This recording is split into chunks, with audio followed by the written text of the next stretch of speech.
Hello दोस्तों, नमस्कार। मैं हूँ Rashmi, MEd gold medalist, NET qualify, और मेरे चैनल एजुकेशन विद रश्मि में आप सबका स्वागत है। दोस्तों, अभी तक की आपकी जो क्लासेस, जो पिछले वीडियो आपने नहीं देखे हैं तो उनको जाकर आप जरूर देखिए। आपके जो मनोविज्ञान के जो संप्रदाय थे, ठीक है, वो एक एक करके 3 संप्रदाय पिछले वीडियो में मैंने क्लियर किए हैं उनके बारे में, और उनसे संबंधित जो जो भी इम्पॉर्टेंट क्वेश्चन एग्जाम में पूछा जाता है वो वहाँ पर मैंने आपको मेंशन किया है। ठीक है, आज जिसकी हम बात करेंगे मनोविज्ञान के संप्रदाय के, स्कूल ऑफ द साइकोलॉजी की, वो है मनोविश्लेषणवाद। ठीक है, किसकी बात करेंगे हम आज? मनोविश्लेषणवाद।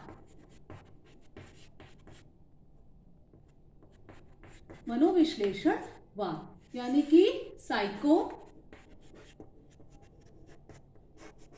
एनालिसिस। ठीक है,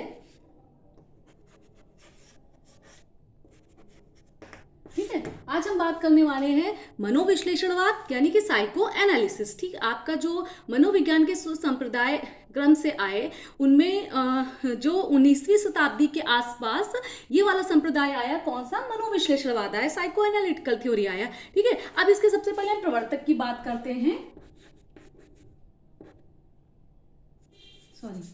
प्रवर्तक की बात करते हैं। प्रवर्तक का नाम आपने सबने सुना होगा कि मनोविश्लेषणवाद के प्रवर्तक कौन थे? Sigmund Freud. ठीक है, इनका नाम मनोविज्ञान में अब बार बार, बहुत बार आने वाला है आगे। ठीक है, इन्होंने जो अलग से एक जो सिद्धांत भी, मनोविश्लेषण का जो सिद्धांत है वो इन्होंने दिया है, जिसके बारे में आगे धीरे धीरे धीरे क्लास जैसे बढ़ेगी वैसे चर्चा होगी। ठीक है, वो इनकी जो थ्योरी है वो एग्जाम की के दृष्टिकोण से बहुत ज़्यादा इंपॉर्टेंट है। ठीक, तो सबसे पहले हम बात कर रहे हैं मनोविश्लेषणवाद की, साइको एनालिटिकल थ्योरी या साइको एनालिसिस। इसके प्रवर्तक कौन थे? सिगमंड फ्रायड थे, और इनके साथ एडलर और जूंग, कार्ल जूंग। ठीक है, 2 लोगों का नाम और आता है। यहीं पर आपको एक बात नोट करनी है कि इस तरीके की क्वेश्चनिंग यूपी पीजीटी के एग्जाम में या फिर जीआईसी और जीडीसी के एग्जाम में होती है कि यहाँ पर आपके 3 नाम हैं। ठीक है, मनोविश्लेषणवाद से संबंधित मनोवैज्ञानिकों के 3 नाम हैं यहाँ पर दिए हुए हैं, या कौन सा इनसे संबंधित है और कौन सा इनसे संबंधित नहीं है, इस तरीके की क्वेश्चनिंग होती है। तो ये तीनों नाम आपको यहाँ पर याद रखने हैं। ठीक, अब इनका जो मुख्य कॉन्सेप्ट था, ठीक है, अभी तक तो किसी ने किसकी बात की? चेतना की बात की। ठीक है, चेतन मन की बात की, किसी ने क्रियाओं की बात की, और व्यवहारवादियों ने किसकी? व्यवहार की बात की थी। ठीक है, लेकिन जो मनोविश्लेषणवादी थे, ठीक, सबसे पहले जो अचेतन मन का जो कॉन्सेप्ट था वो मनोविज्ञान में किसने दिया था? मनोविश्लेषणवादियों ने दिया था। इन्होंने जो, इनका जो कहते हैं ना की पॉइंट होता है, हर एक की जो विचारधारा है या थ्योरी, उसका एक की पॉइंट होता है। तो इनका जो मुख्य जो बिंदु है इनकी विचारधारा का, वो क्या है? अचेतन मन। इन्होंने अचेतन से संबंधित अपने जो अध्ययन थे वो अचेतन के से संबंधित थे, और मुख्य जो इन्होंने अपना की पॉइंट रखा वो अचेतन रखा। ठीक है, अब अचेतन का क्या था? अचेतन का अध्ययन मुख्य रूप से कहाँ किया जाता था कि ये मनोचिकित्सा के क्षेत्र से संबंधित है। ठीक है, मनोचिकित्सा यानी कि मनोचिकित्सा, इसको तोड़ दीजिए, यानी कि मन की चिकित्सा। किस चिकित्सा? यानी कि कुछ व्यक्ति जो मानसिक रूप से रोगी हैं, ठीक है, जो मानसिक रूप से रोगी हैं, जो समाज में भय के कारण या फिर संकोचवश या फिर उनको किसी तरीके की कोई शर्म है, या अपने अंदर की जो कहते हैं ना कि अंदर की कोई बात ऐसी, कोई बीमारी या कुछ उनको ऐसा जो परेशान कर रहा है, वो उसको पब्लिक नहीं कर सकते, यानी कि सार्वजनिक नहीं कर पा रहे हैं, डर के कारण कि लोगों का रिएक्शन क्या होगा उस बात को सोचकर, उसको छुपा लेते हैं। तो उन्हीं छुपी हुई बातों को बाहर निकालना और फिर उसका क्या करना? उपचार करना। ठीक है, और उससे क्या होता है कि रोगी जो होता है, जो भी उसको कोई भी तनाव है, चिंता है, कोई डिप्रेशन है, तो उससे फिर धीरे धीरे धीरे धीरे उसको बाहर निकालना, उसको पूरी तरह से स्वस्थ करना। ये मुख्य, जब अचेतन मन का कॉन्सेप्ट आया तो ये पूरा का पूरा उसका बेस था कि ये मनोचिकित्सा के क्षेत्र में यूज किया जाता था और मन का इसमें उपचार, यानी कोई भी समस्या अगर किसी व्यक्ति की है तो उस समस्या के कारणों का पता लगा, पहले तो उस समस्या को बाहर निकाला जाता था। कहाँ से? अचेतन मन से। ठीक है, जो व्यक्ति दूसरों से शेयर करने में क्या है, असमर्थ है, वो शेयर नहीं कर पा रहा है, पहले तो उसको बाहर निकालना, फिर उसका कारण पता करना और फिर उसका उपचार करना। ठीक, और वो भी किन 2 विधियों के माध्यम से? मुक्त साहचर्य विचार प्रवाह, जो सिगमंड फ्रॉइड थे इन्होंने बताया मुक्त साहचर्य विचार प्रवाह। ठीक है, यानी कि हम अपने विचारों का क्या करेंगे, बिल्कुल स्वतंत्र रूप से आदान प्रदान कर देंगे। यानी अगर हम कम्युनिकेशन कर रहे हैं तो बिल्कुल हम फ्री होकर कर रहे हैं, हमारे मन में किसी तरीके का भय नहीं है, चिंता नहीं है, हम सब कुछ बता रहे हैं। ठीक है, और दूसरा है ड्रीम एनालिसिस या फिर स्वप्न विश्लेषण। स्वप्न विश्लेषण, ठीक है, इस विधि का भी प्रयोग किया गया अचेतन मन से बातें निकालने के लिए, बाहर लाने के लिए। ठीक, फिर अचेतन मन का अध्ययन इन्होंने कुछ इन विधियों के आधार पर किया और फिर इनके आधार पर इनको कुछ तथ्य प्राप्त हुए। क्या प्राप्त हुए? तथ्य, और तथ्यों के आधार पर ही इन्होंने सिद्धांतों का निर्माण किया। ठीक है, अब इनकी जो थ्योरी है सिगमंड फ्रॉइड की मनोविश्लेषण सिद्धांत, वो आपका थोड़ा टाइम टेकिंग थ्योरी है, तो वो आगे जैसे जैसे सिलेबस बढ़ेगा वो आपकी थ्योरी भी क्लियर होगी। तो मेन यहाँ पर जो इसमें से कुछ क्वेश्चनिंग होगी आपकी, वो यही होगी कि मनोविश्लेषणवाद का जो सिद्धांत था वो किसका था? तो वो सिगमंड फ्रॉइड का था।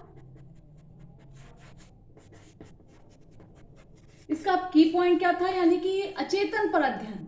ठीक है, अचेतन का अध्ययन करना, ये इसका की पॉइंट था। और इसके प्रवर्तक कौन थे? सिगमंड फ्रॉइड थे। इनके साथ में 2 और नाम कौन कौन से आते हैं? एडलर और यूंग। ठीक है, यूंग या जुंग, कार्ल जुंग, कुछ भी आप लिख सकते हैं, क्योंकि इंग्लिश में जे बनता है और हिंदी में इसको यूंग लिखते हैं। ठीक है, फिर इन्होंने कुछ विधियों का प्रयोग किया और उसके आधार पर ही इन्होंने क्या किया कि कुछ सिद्धांतों का निर्माण किया। जो भी परिणाम प्राप्त हुए उनके आधार पर सिद्धांतों का निर्माण किया। अब शिक्षा के योगदान, यानी कि अगर इनका जो ये विद्यालय आया था, कह सकते हैं कि इनका जो स्कूलिंग थी, ये इस विचारधारा को मानने वाले जो थे, उन्होंने जो भी कॉन्सेप्ट दिया इसका शिक्षा में, यानी कि वर्तमान जो हमारा एजुकेशन सिस्टम चल रहा है, ये कहाँ पर अप्लाई हो रहा है, कैसे अप्लाई होगा और आखिर इसका क्या महत्व है। ठीक है, इस सिद्धांत का क्या महत्व है जो आज भी हम इनके विचारधारा को पढ़ रहे हैं, उसका एप्लीकेशन एजुकेशन सिस्टम में कर रहे हैं। ठीक है, अभी तक कि आपने पिछले जो 2 आपके स्कूल्स आए थे, कौन कौन से? एक तो व्यवहारवाद था। ठीक है, आपका कौन कौन सा स्कूल आया था?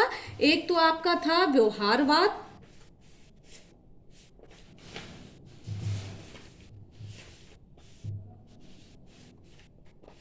ठीक है, आपका व्यवहारवाद था, जिन्होंने बताया था कि जो बालक की जो शिक्षा होती है उसमें वातावरण का महत्व होता है।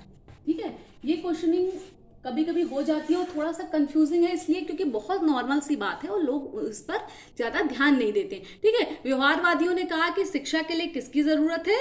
वातावरण की या पर्यावरण की ज़रूरत है, यानी कि वंशानुक्रम को उन्होंने पूरी तरह से नकार दिया था। लेकिन जो मनोविश्लेषणवादी आए थे, इन्होंने क्या बताया कि वातावरण के साथ साथ हम वंशानुक्रम को भी लेकर चलेंगे।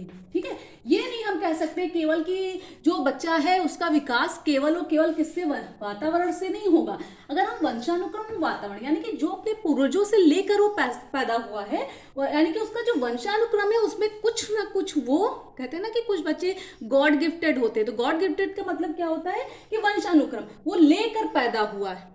ठीक है, उसको और साथ में उसका वातावरण, जिस वातावरण में वो पल रहा है, रह रहा है, खेल रहा है, खा रहा है, हमको दोनों का अध्ययन करना है, तभी हम समुचित रूप से एक बच्चे का, यानी कि दोनों को हमको देखना है कि कैसा माहौल है और कैसी सुविधाएं उपलब्ध हो रही हैं बच्चे को, कैसी सुविधाएं देनी है, और इन्हीं सबसे बालक का क्या होता है? एक समुचित विकास होता है।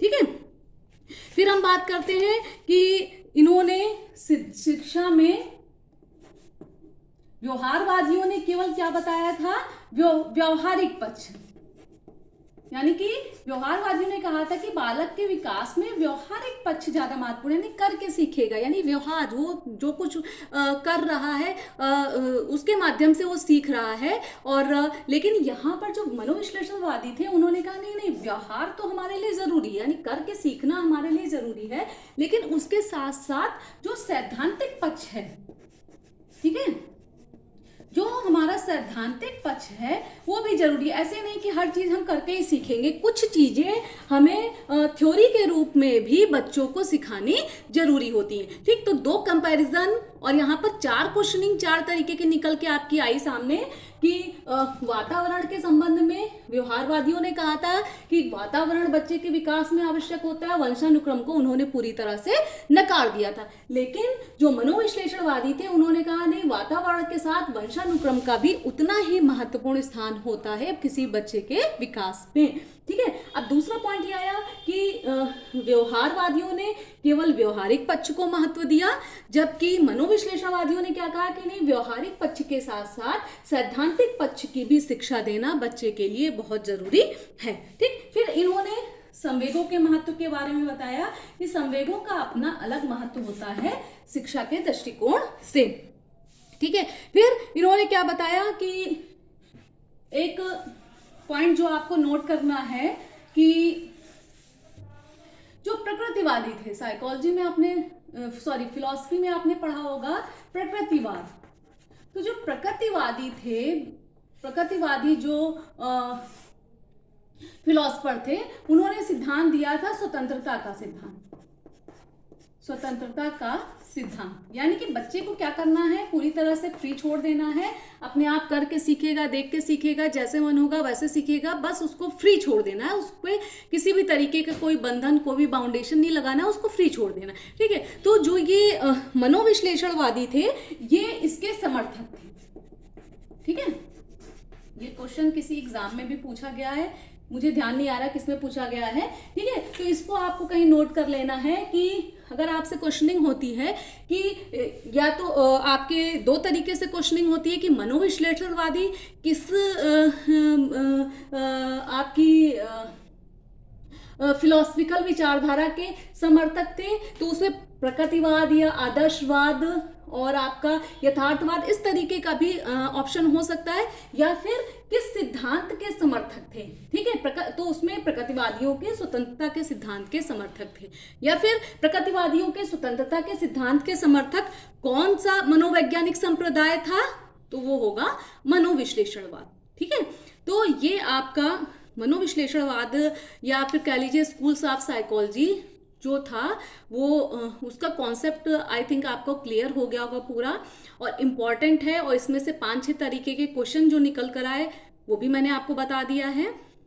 ठीक है, उम्मीद करती हूँ कि वीडियो आपको पसंद आई होगी, और अगर ये वीडियो पसंद आई है तो इसको लाइक करिए, शेयर करिए और चैनल को सब्सक्राइब करिए, मेरे साथ जुड़े रहिए, और उम्मीद है एक दिन सफलता आपके हाथ जरूर लगेगी। नमस्कार।